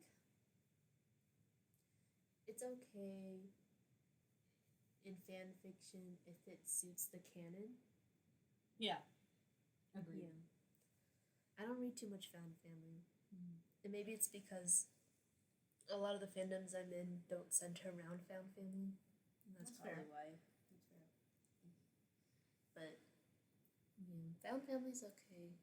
I feel like I'm trying to think of like works that I read found family in, but I can't think of too much. Well, maybe the Library of Alexandria, that book Oh, series. the Great Library Yeah, series. the Great Library series. Yeah. That's a good found family series. That makes sense too. I feel like the nice thing about the series is, again, like I haven't like read through the full thing, but I have read a lot of fan fiction, so I haven't spoiled anyway. That's okay. But from what I can tell, it did a pretty good job of. Of course, I read the first book, which was really good. And they all, for the most part, they were rough around the edges when it came to each other, and definitely their teachers did not want to be teaching them. No.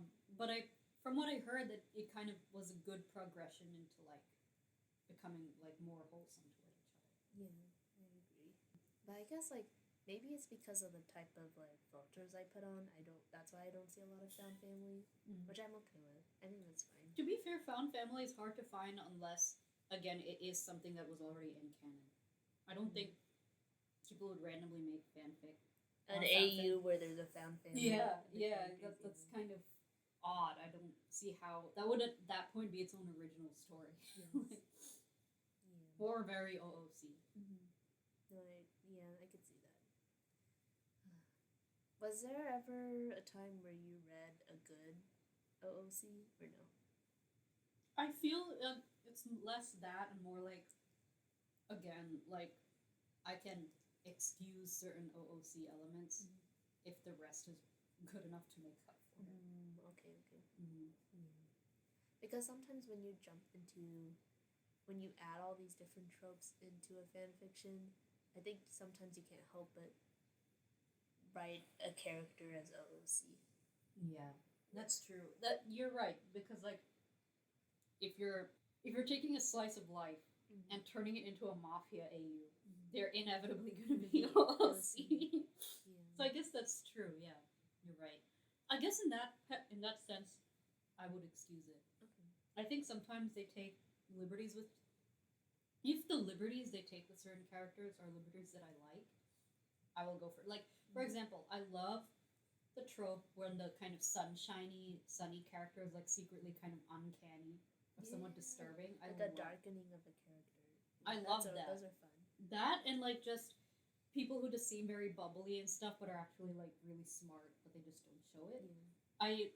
I love it when they do that. Like if the character doesn't show that in the show, but in like the fanfic, if like for example, if it is like a mafia AU and they make the bubbly character like really brutal, I'm like, give me that. That's so good.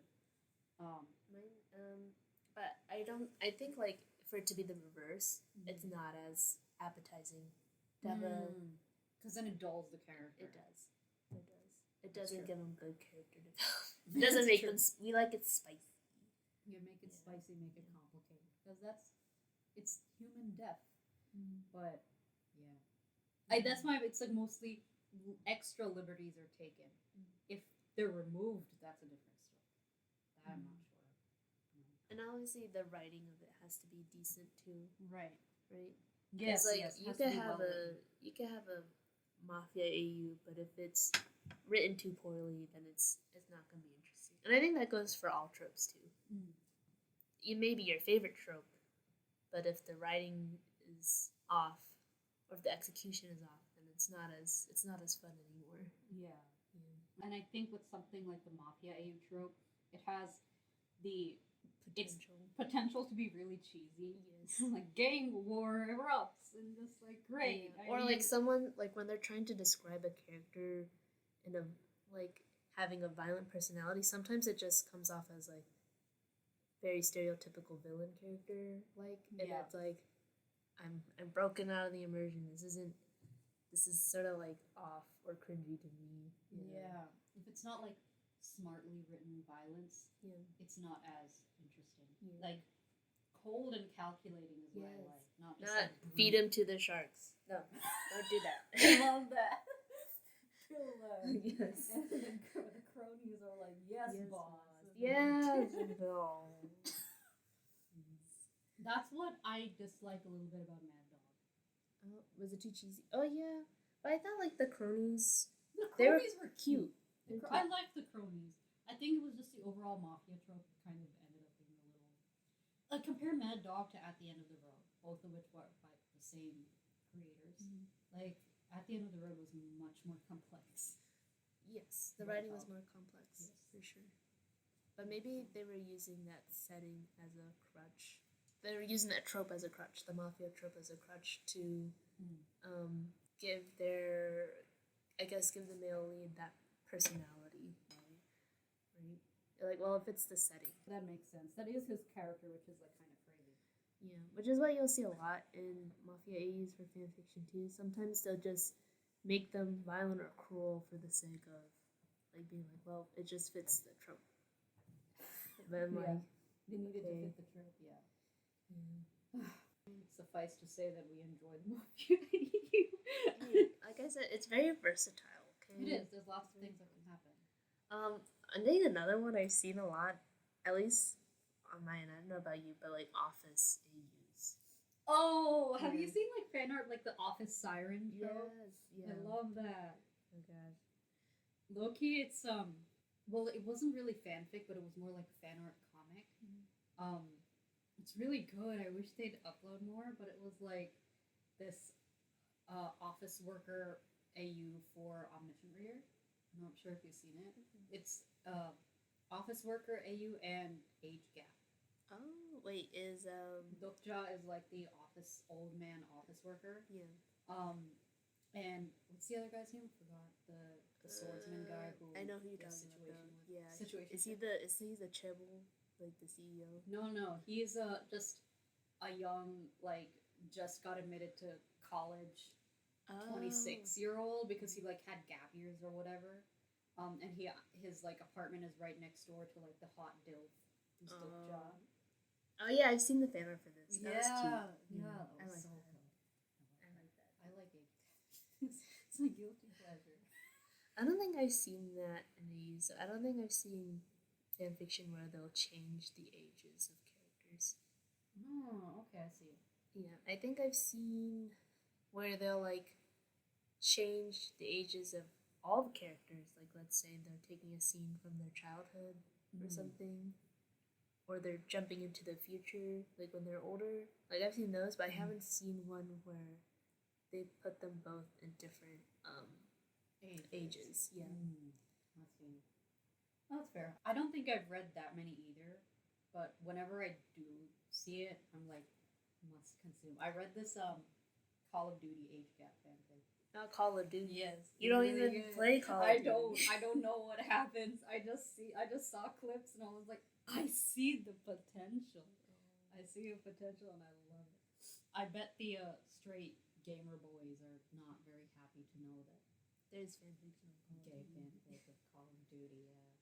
It gets real raunchy. I but it's wonder some where good where the fan art came from, because I know the characters that it started blowing up one day.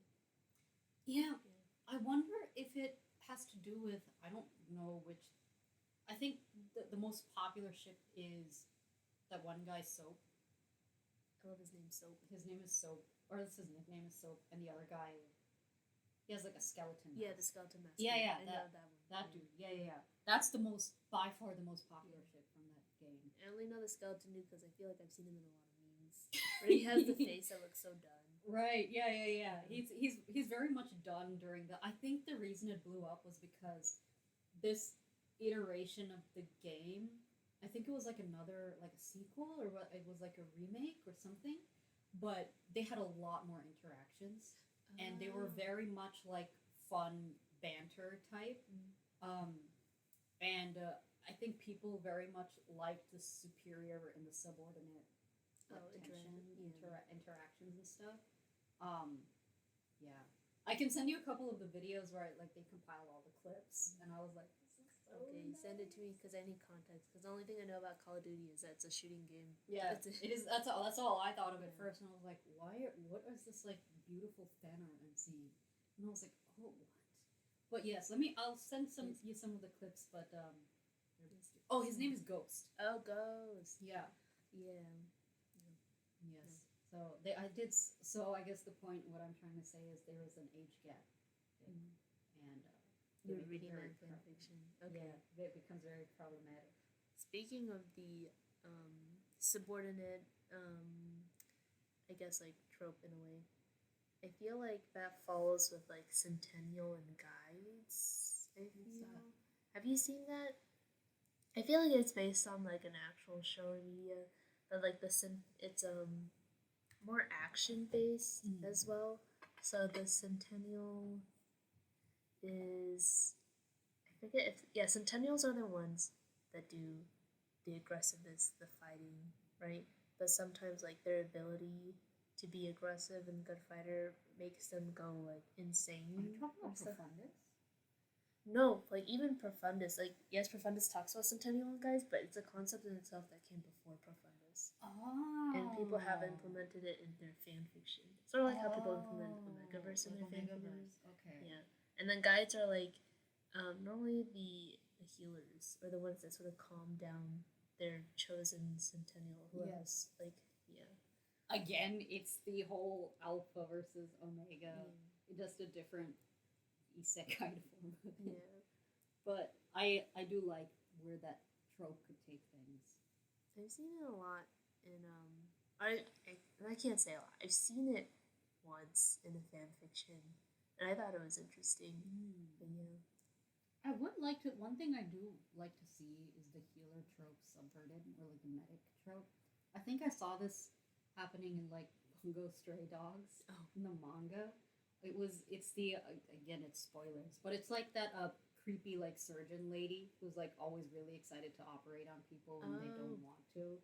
But they revealed her like backstory, and I think she was like in this like, I'm completely like, I haven't read it in so long, so I might be messing it up. But again, like her powers are essentially like she's a healer, she's like a doctor, and so she was like in this strange like army situation. She was like a medic for like a bunch of soldiers. And they go and fight for whatever this boss wants them to fight for. They come back, they're wounded and injured. So she heals them, and they're very thankful to her, and they go back out to fight again. The thing is, the boss won't let them stop until they finish whatever they're doing, so she keeps on forcing their healing back and making them go back, and then they don't finish the job, they come back and they need to be healed again, so they're begging her to let them die. But she won't. And that's why, even though she's a healer, they called her the Angel of Death, because she just kept healing them. It's sort of like a purgatory. Exactly, that kind of putting it on its... A cruel twist to a healer, yeah. Exactly. So that's what I thought you meant like a comical one, where someone's like, oh no, to heal people. No. I didn't know you went that dark. That would be pretty cool. Like an overstimulated trope. Maybe. That's. I think that goes more with PW. Yeah, that became NSFW. Really it's okay. That's true, but yeah, and okay. I think the other ones we listed here are fake dating and fake dating mutual is pining cheesy. and bed I don't sharing. care for fake dating. Yeah, that infuriates me because you know they're gonna like get together in the end or whatever. But I guess mutual pining is also kind of in line with slow burn. Yeah, that has to do with slow burn. I think. Yeah. But yeah, I guess the whole point of mutual pining is that neither party knows that the other person has a crush or feelings for them either. I think that's frustrating. It is very frustrating. It's like, just say something. Exactly. Well, I mean, I have no leg to stand on because I am also very non-confrontational. But I feel like mutual pining also results into the longer fan fiction stories. Those like are the ones with the 40 chapter slow burns. Yeah. When they say slow burn, they really mean slow burn. They really mean. And what's frustrating about slow burns is sometimes they don't finish. That's true, and you're just like, you're left on a cliffhanger, and like they update in like the next 2 years or something. Yeah, and they have a weird comment like, "Sorry guys, I was in the hospital." Or I think I saw something one thing traumatic was like, oh, like they got late, like are writing this on their wedding day, or like another guy saying like, I am in the ER right now, but I really wanted to publish this. Oh my god, people really are obsessed, but I respect that and I feel that. I guess some of my other least favorite tropes are, I hate the 5 times plus one time. Have you seen What that? is that? Oh wait, is that like 5 times something happens, but the one time it this did happen. I'm like, oh, okay, I get it. I get it. But like, I just feel like it's kind of a more structured way of a standard storyline. Yeah, I feel like it's for people who want like a way to get out of a writer's block. Yeah, And that's just fair. An easy way to start. So like when you go into fan fiction, you look at some of the tags. You'll have your slow burn, and you also have things called drabbles, which is just like a bunch of random short concept stories put together. I do like that. And a lot of times people will specify that this is like a 5 times plus 1 time thing. Like it will be in the title. Yeah. I like it. You don't like it? You know what I don't like? What? I don't like it when they put a freaking song quote in the beginning, especially a song quote from Hosier or whatever. Oh yeah, that guy. Or like lots of Halsey quotes are used too. Really? Yeah, because she has like that kind of lyrical where it's like she's trying to make it sound really deep. Oh. Yeah. See, the thing is, when I see that, I skip it. Oh really? Yeah, I'll skip the quote, and I'm like, okay, time for the story. Yeah. I thought that's fair. I get it's inspirational, I guess, but at the same time, I'm like, I don't know this song. I know, yeah. I think like sometimes people that choose it kind of smartly in the sense that like you don't even know it's a song lyric until like you go down and see in the comments are like, oh, I recognize the song they chose it from, and you're like, oh, okay. But like, yeah. I mean, sometimes it's interesting to see the songs that people are inspired by when they write, because I get that. Like, there are certain songs that you'll listen to, and then in your mind you have a scene from a story or something. But sometimes if it's the music that I'm not accustomed to or that I don't listen to often, if like I'm curious and I listen to them, like, it's okay. Yeah.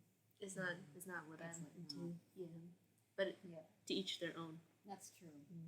Sometimes though people will like put together Spotify playlists for like their characters or their ships and everything, and I'm like, oh, that's cool. Sometimes if I have nothing better to do, I'll go and check it out, and I'm like, this is the most god awful song I've ever heard. This ruined my experience of the ship. I'm not going back. So I generally don't. We have very different tastes. Yeah. It's okay. It's okay. But interesting. Now I didn't even realize that I also don't like song lyrics. I see what you're saying. It is kind of a bit of a cop-out. It is. I think like it's even worse when they put the song lyric, like the entire song, and they cut the lyrics and they put it in between each like paragraph of the story or something to match the lyrics. And I'm like, no. Yeah, like, this, I know. This It's like I get it. I understand the appeal because I also love with like my own OCs too. If I hear like a song, I'm like, this is legitimately just so perfect for them. But it just feels weird to use that word for word to like preface the ship. Yeah. Right. Like I don't know. It's like good for inspo and to keep in the back of your mind that this is the vibe you associate with this ship or piece of media, character, whatever. But yeah, I don't know if I'm expecting too much. But I guess it's more just a preference, really. Yeah, it really is. I tend to stay away from that, or like if I see it, I'll just skip it. Skip it. Yeah, that's fair. That's fair. Yeah, that's a good thing. Like you just go right past and like not spend time on it. But yeah, I guess another trope I dislike is age regression. Age regression, yeah. Sometimes they do that where it'll be like a ship, but then like they'll make the character suddenly be like 5 years old, and then like how like they like that's very popular in anime fan fiction, I feel.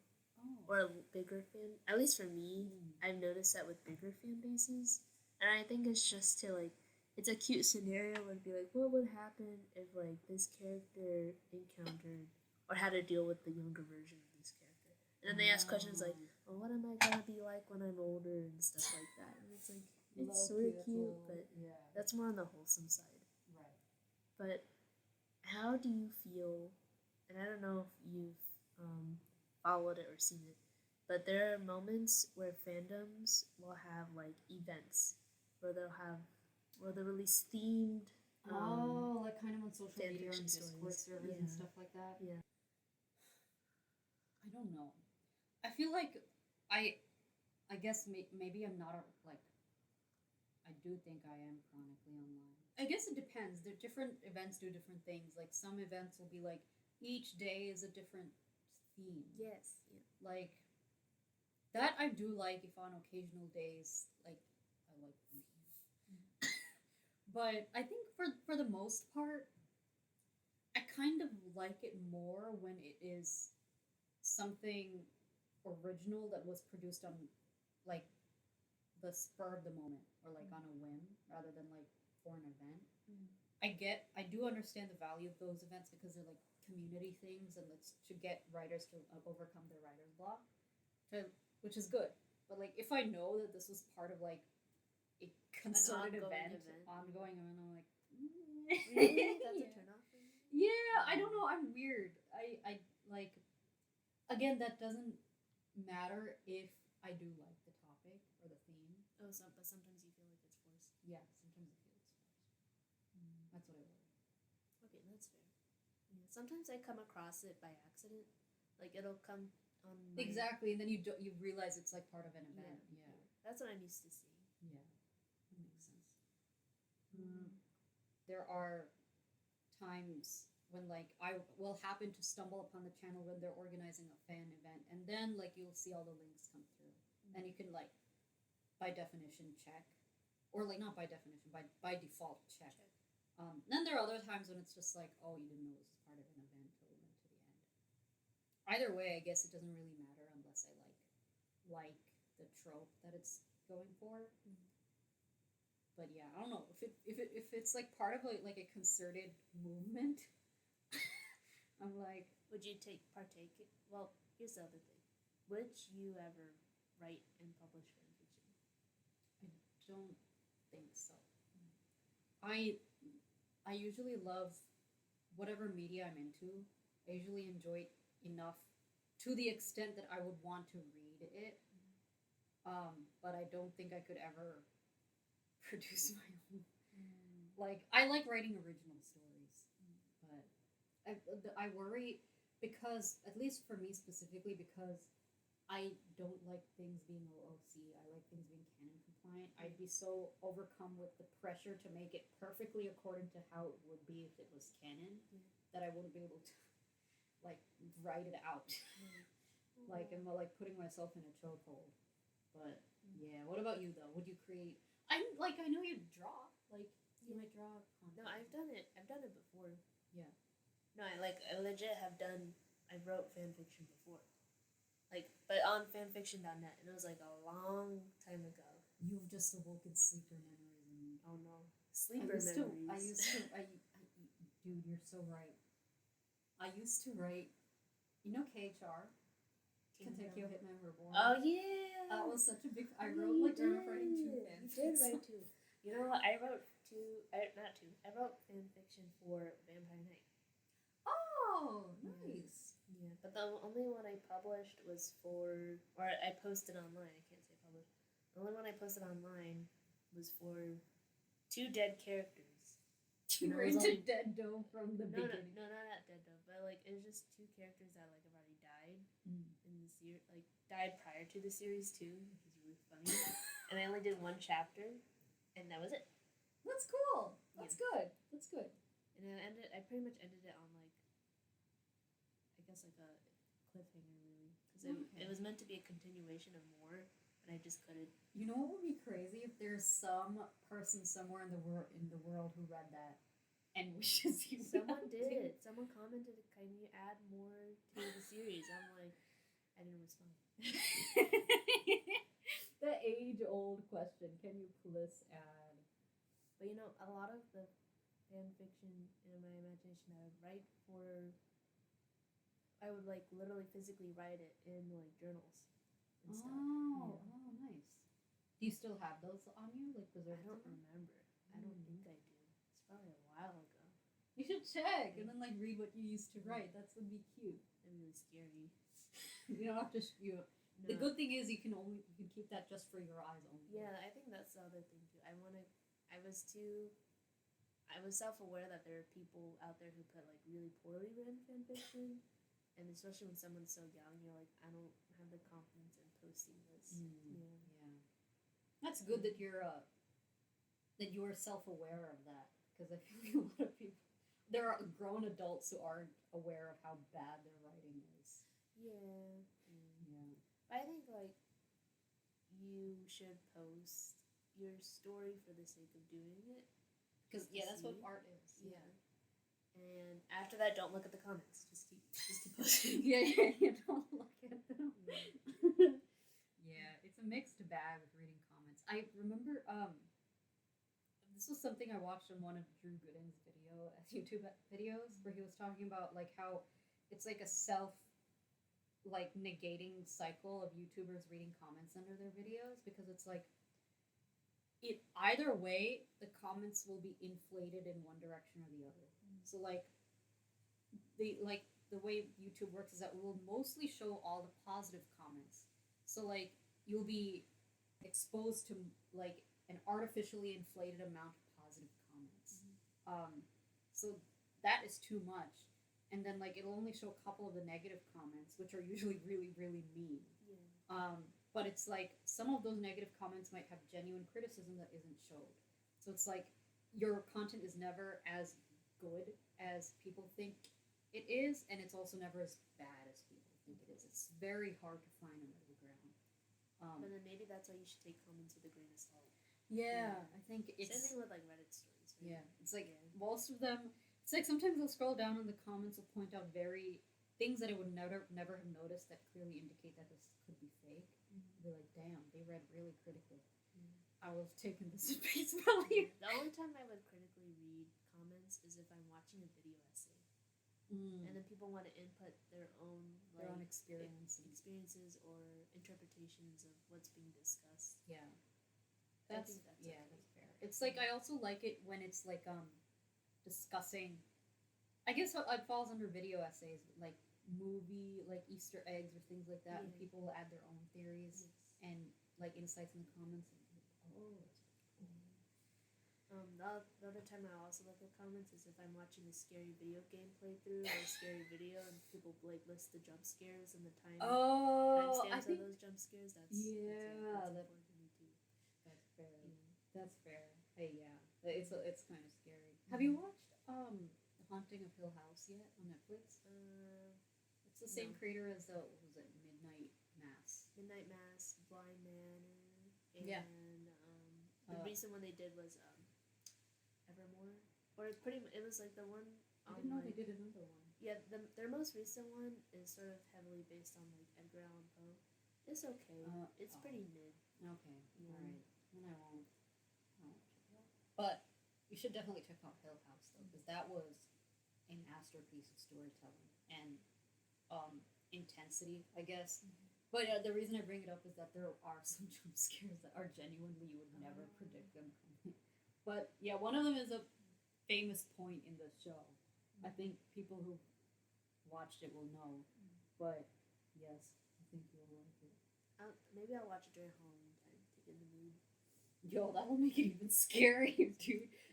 I will say though, that movie did haunt me for weeks. I could not sleep for a very long time. Oh really? Yes, because I was always... There are scenes in the show where things happen in a bedroom. So it's like when I'm sleeping at night, I just feel very like conscious. That's the worst type of scare or horror though. Is like when it's filmed in the comfort of a home, and then you're thinking about the comfort of your own home. You would hate to think something scary would happen. Is that what do you think? Do you think that would apply to something like Skinamarink? Yeah, I think that applies to Skinamarink because that was literally someone's home, and they made something scary in that home. It's like no, I don't know why he would do that. In his own home. Yeah. But that's why I tend to stay away from watching scary movies, but instead I love watching videos that summarize or explain scary movies. Right. I'm okay with that. See, scary movies are good to watch together with people. then think about it like this: the fear that would have all been put onto you gets dispersed multiplied. So it's not as scary anymore. Yes, it's not as scary anymore. I think it's even better when people start making jokes, making fun of how things happen. That's the annoying part of it. That's the one thing I want to be immersed. So I guess like I do like watching with people, but then people will like make some comment. They're like, God damn it, I was taking this so seriously. It's okay, but I don't think anybody commented when we were watching Skinner. We were all kind of like scared. On our seats, like edge of our seats. Yes. Although I think I was scared the most. Yeah, you were scared. Because I was scared something was gonna pop up. It's okay. No, that's fair. That's fair. It did have that vibe that something was always just about to happen. But yes, it was edgy. That's what Skinner was. Yes, it literally was. That is a good trope. But there was no payoff. There wasn't. But it's okay. In this case, it was good that they didn't add more. Yeah, I would agree. Yes. But, okay, I think it's... So, Skinnamarink... Skinnamarink, it was a short, like, at-home filmed horror movie that was, I think cost like $15,000. It was cheaply made. But I still don't know why they even spent $15,000 on it, because it was just so cheaply made. Not in a bad way, but it was just long camera shots. Yes. And it was like a horror movie that took place in the creator's childhood home. And it was a very unique... If I was the owner of that home and I saw that movie because I was just curious, like, oh, I want to see how they film my home, I'd be really mad because then I'd be so traumatized. I'd be like, oh my God. Imagine then they put that house up to be sold and then they watch this movie. That would be really bad. Big sad. Yes. Okay. Oh, and here's the final trope I hate the most. It's not really a trope, but it's just more like things that people do. It's when people like chuckle. Oh. No. When they try to like write laughter. Like, yes. It's like the onomatopoeia of laughter. Yeah. It's so cringe. It's just like, you're with me. Chuckle.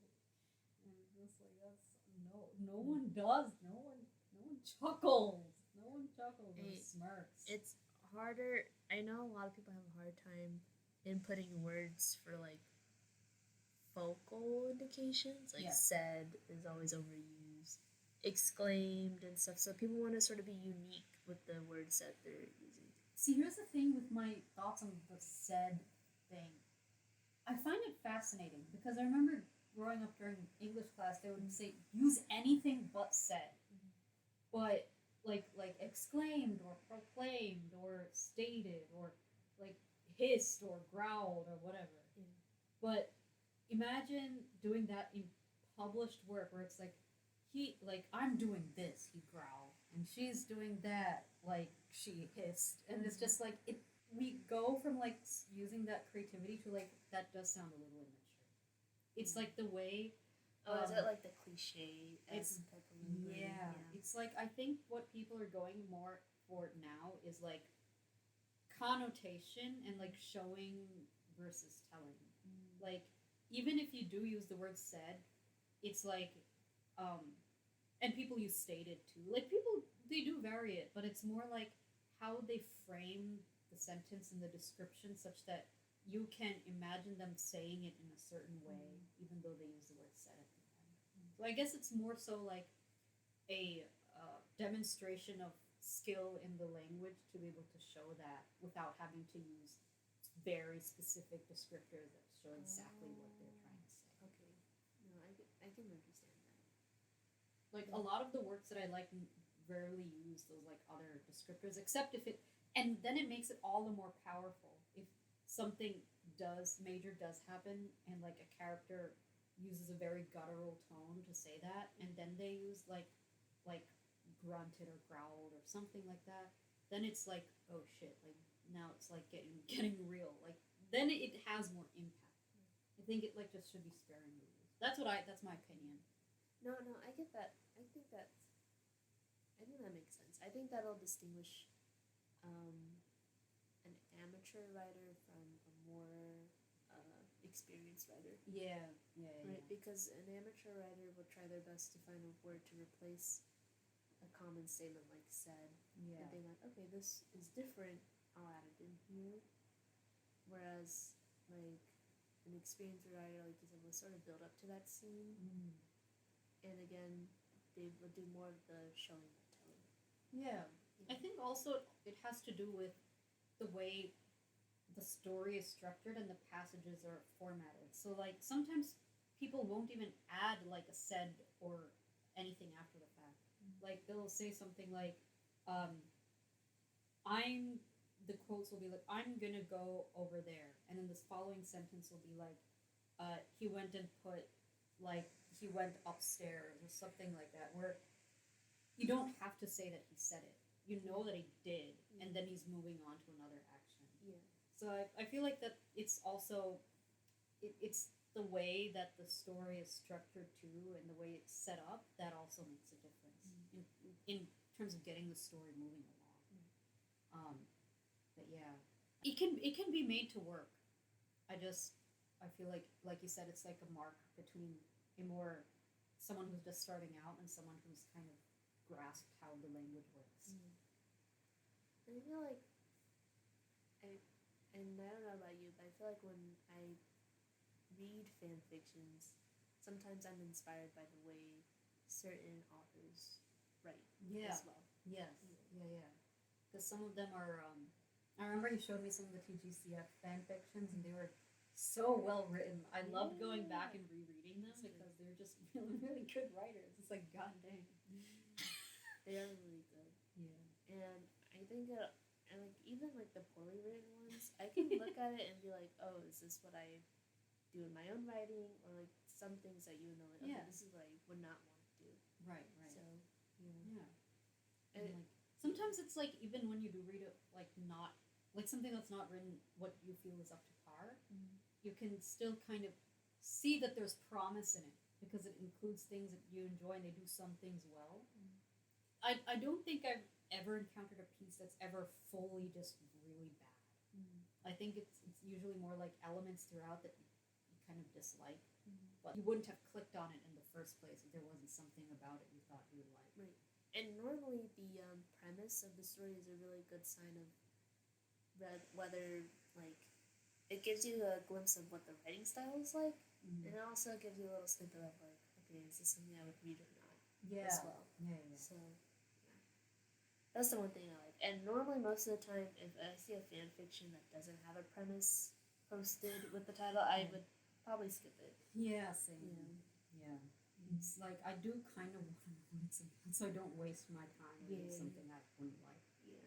Like I might like the tags, but if the contents aren't exactly what I envision, I would pass. Yeah, exactly. Yes. There's something else. Okay. You know how they use the phrase, he carded his hands through his hair? That's used in so many fanfics. I guess. Or he grazed his hand, or he combed his hand through his... No, it's specifically the word carded. Oh, no. It's very... And it's... People have studied that phrase before, and it's only ever used in fanfic. You don't see it in, like... Or maybe you might, but it's very much 99% you only see it in fanfic. And that's a big turn off for me because I know that's not a normal phrase. I guess because it just draws my consciousness toward the fact that I'm reading a fanfic. Like, but and not the just fact a that story. the names in the fanfiction are related to a canon piece of work indicates that it's a fanfiction anyways? Yeah, I guess. I don't know. It's just that phrase in it's just that phrase. Gives you the ick. Yes, it gives me the ick, and I I saw someone say that it was used in a Harry Potter fiction. Oh, like see, a Harry I was never into the 2003. Harry Potter fandom, so I would not know. Although I heard there's a very famous Hermione and Draco fanfiction. That's very iconic. I don't know, I forgot what the title was, but very popular. I guess it might come up if you sort it on the fandom. It'll probably appear at the top. But Yeah, I thought that was very interesting too. That was the very first instance that was used, and it proliferated since. I don't know why. I've never seen it though.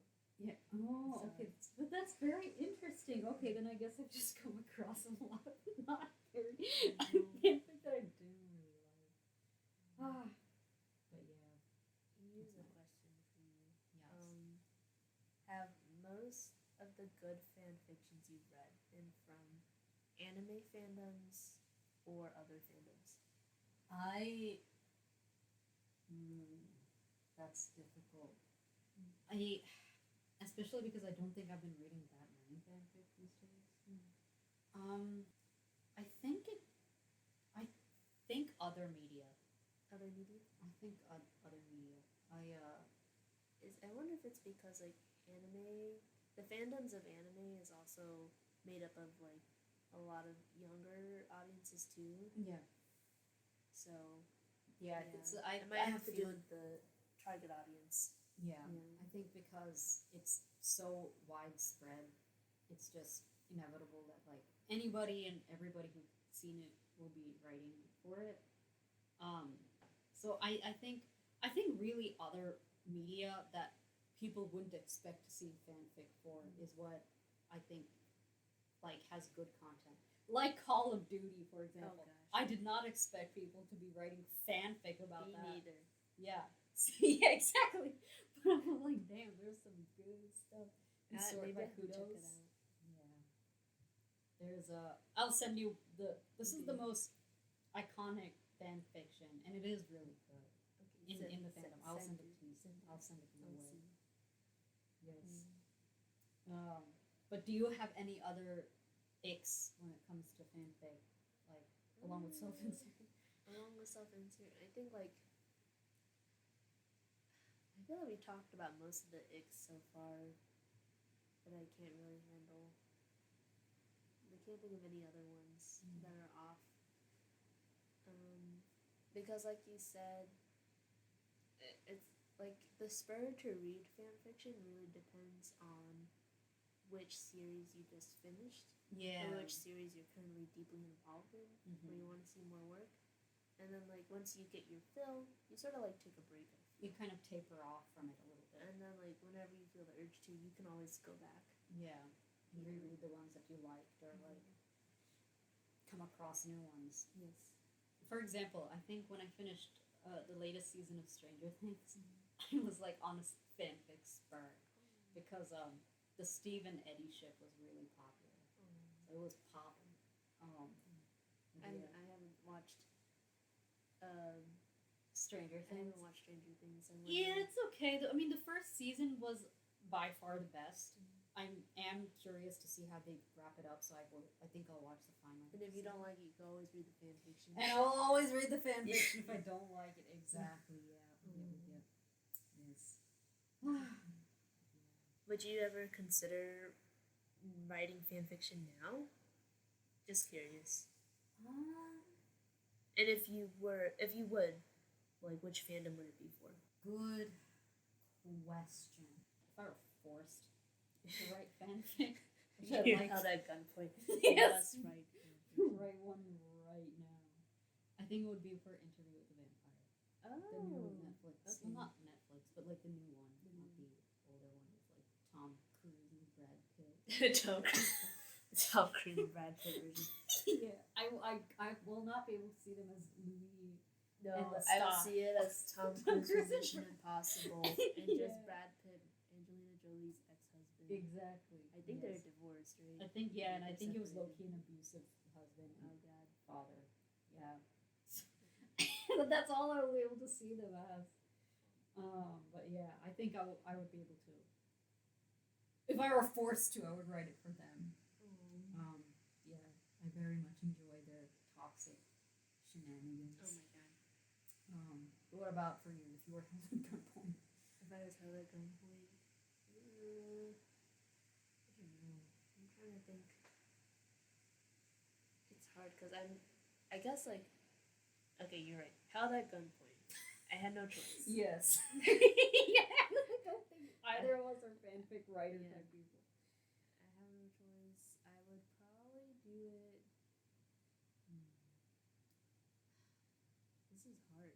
Yeah. I think of it. You know what? Yeah, this is tough because most of the time I would feel the need to write a fan fiction based on something I'm also unsatisfied with, right? Oh, okay. Which is why my first fan fiction stemmed from vampire. Because it's very unsatisfactory. It's a little bit unsatisfactory for sure. Right. Yeah. But now that the series has ended, I'm still not too crazy about it. But like the epilogue of it is a little bit interesting, so maybe that's where I would go back to my roots, go back to writing a fanfic on vampire. Oh yeah, okay. But I think I wouldn't ship two of the original characters. I think I would have to make an original character of my own. Oh, that's very unique. Yeah, I like that. I think at this point too, you can like do the series a favor by making a more mature like version of it, like as in the sense that like it's not like weird high school esque drama. No, at this point, once the series has ended, they're beyond high school. They're much. I don't know. I can't say mature. They're vampires. They live forever. That's true. Yeah. I see. When you said epilogue, I thought you were going to say you wanted to do it for Banana Fish. Oh no! Because they also said unsatisfactory. I think Banana Fish is perfect on its own. I know it's perfectly tragic. Yes, I'm still so sad about that epilogue, man. That did not need to exist. You need to fix it for Banana Fish. That's true. That's true. I need to find out. I did have a Banana Fish fanfic era for some time.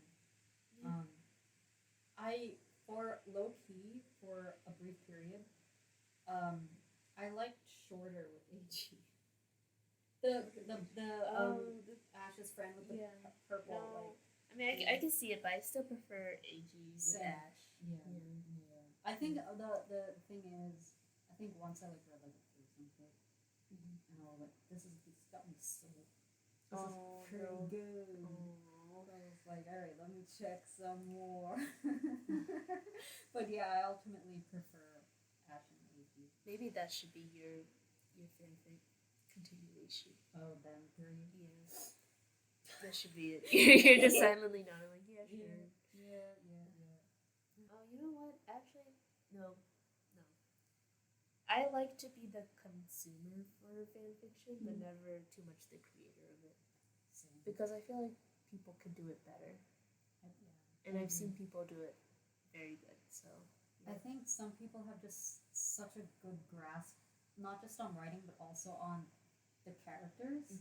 And even for some stories where, like, unfortunately, some of the characters aren't given enough depth, like, the fanfic writers do a great job of adding that in a way that does not seem like detracting from canon, but just adding to what's already there.